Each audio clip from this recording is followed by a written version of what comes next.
51 दिनों से सरकार की और जेडी के द्वारा जो हमारी जमीनों की जबरन अवाप्ति की जा रही है, उसके खिलाफ पिछले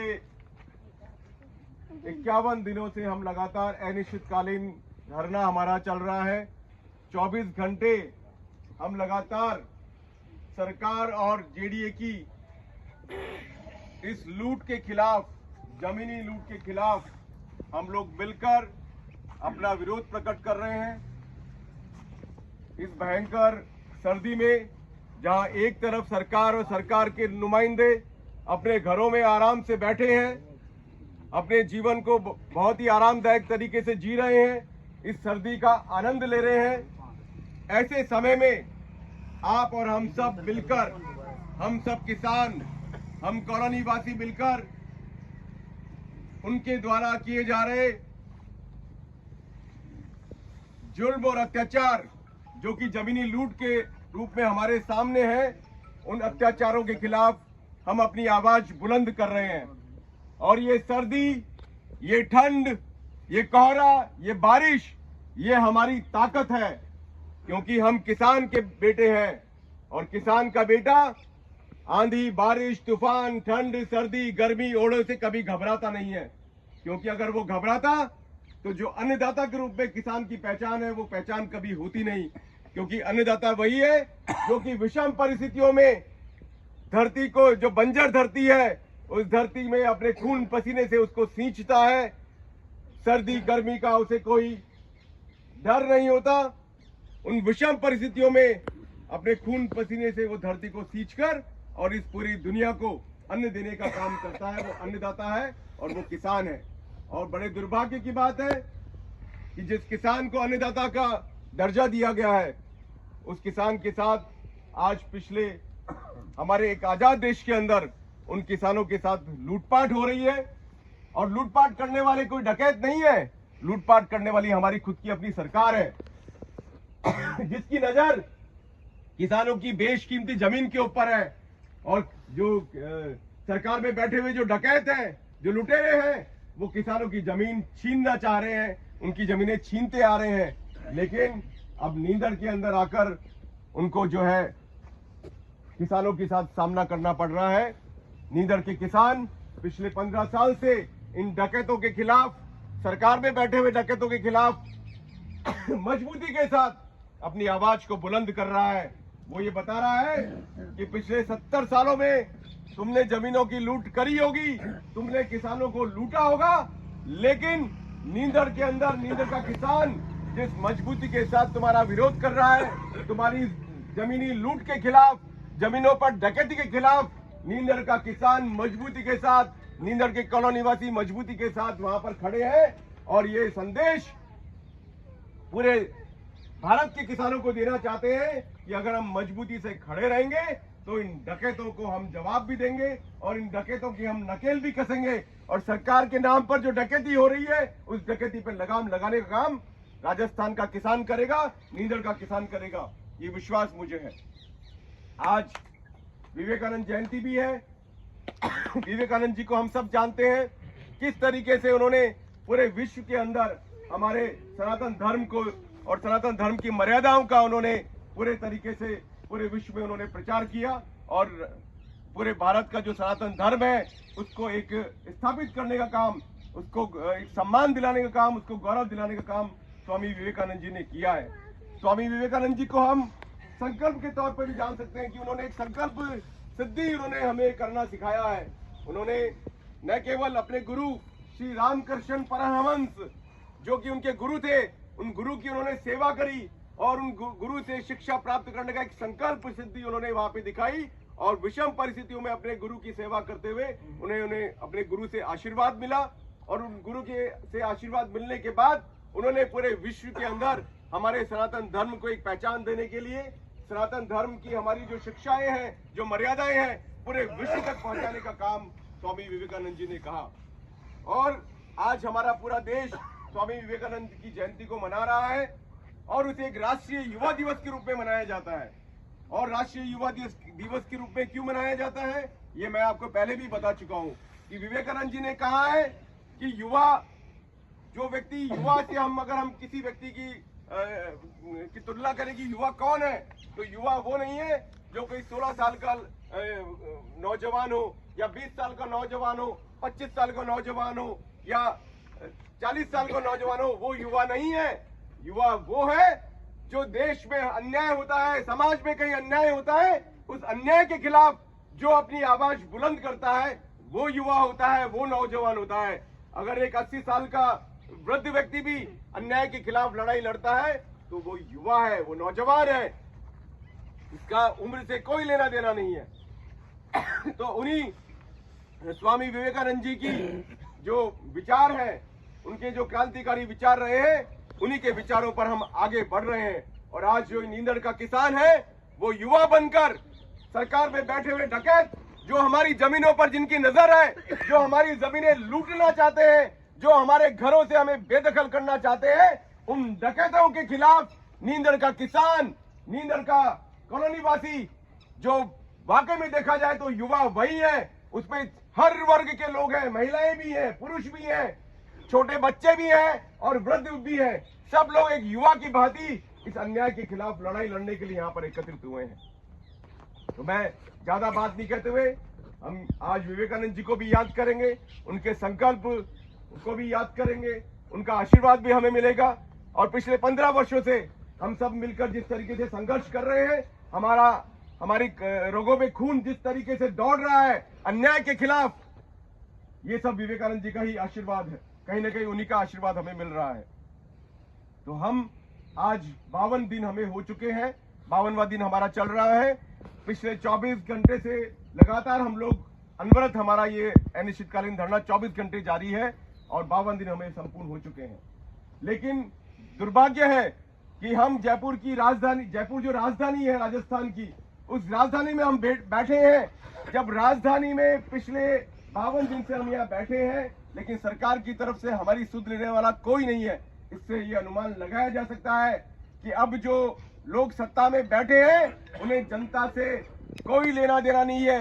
उनके दुखों से, उनकी कठिनाइयों से, उनके साथ हो रही परेशानियों से उनका कोई लेना देना नहीं है। वो सिर्फ और सिर्फ सत्ता प्राप्ति के लिए, सत्ता को भोगने के लिए वहां पर जो है राजनीति कर रहे हैं और आम जन को फायदा पहुंचाने के लिए या आम जन की जो दुख दर्द है उनमें शामिल होने का उन्हें उससे कोई उनको फर्क नहीं पड़ता और ना ही वो उस दुख दर्द को दूर करना चाहते हैं। नहीं तो पिछले 52 दिन में अभी तक सरकार का कोई न कोई नुमाइंदा हमारे बीच में आना चाहिए था। आप ये देखिए, हम सरकार में को बनाने वाले लोग हैं, हमने सरकार को वोट देकर बनाया है। क्या आप सब लोगों ने वोट दिया था?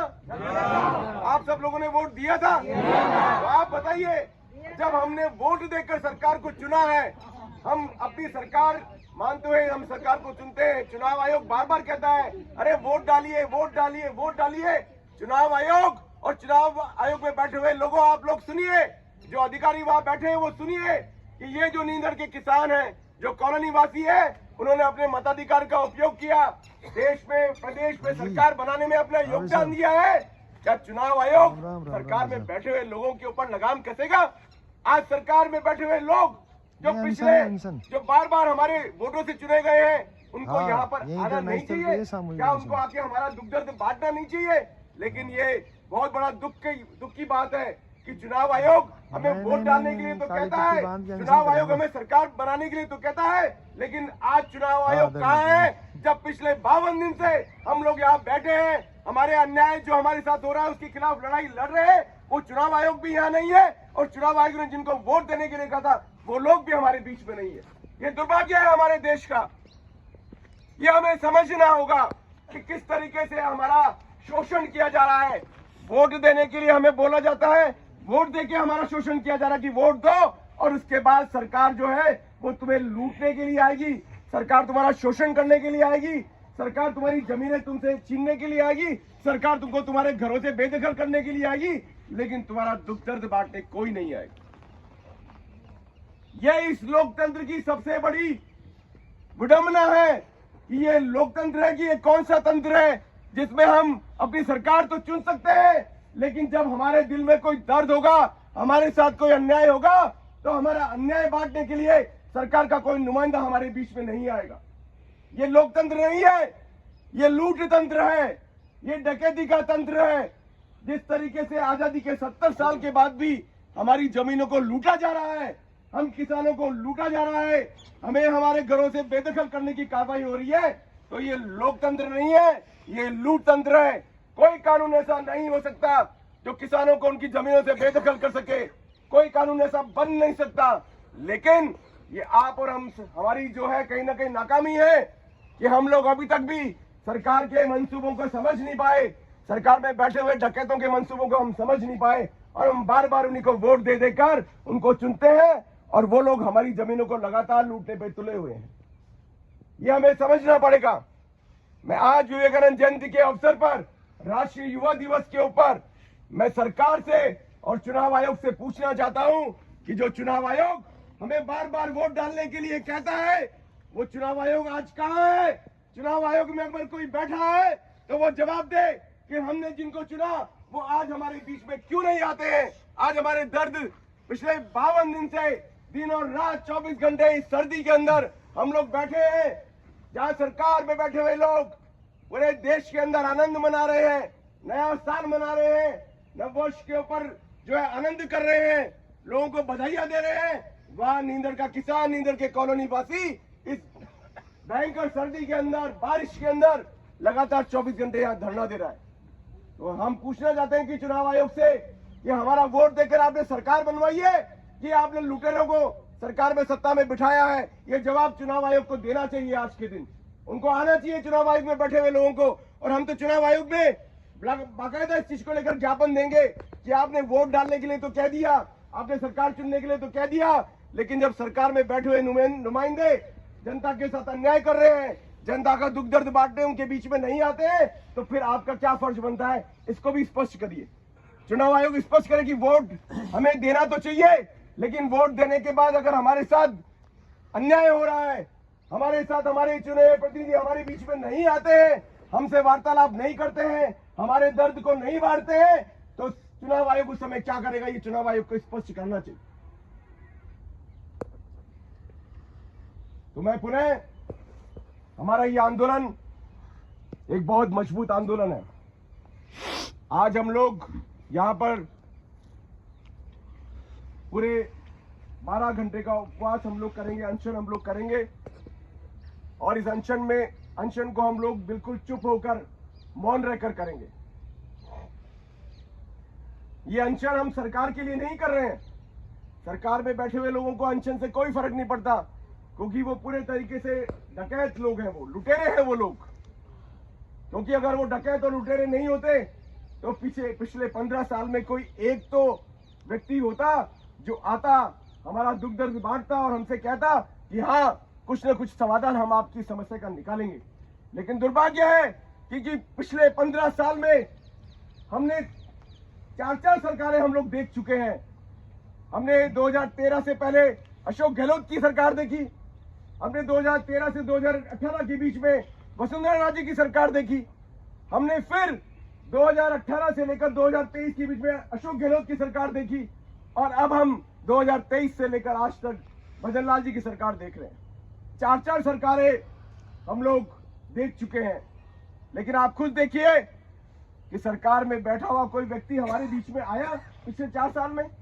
क्या किसी ने हमारा दुख दर्द बांटने की कोशिश की?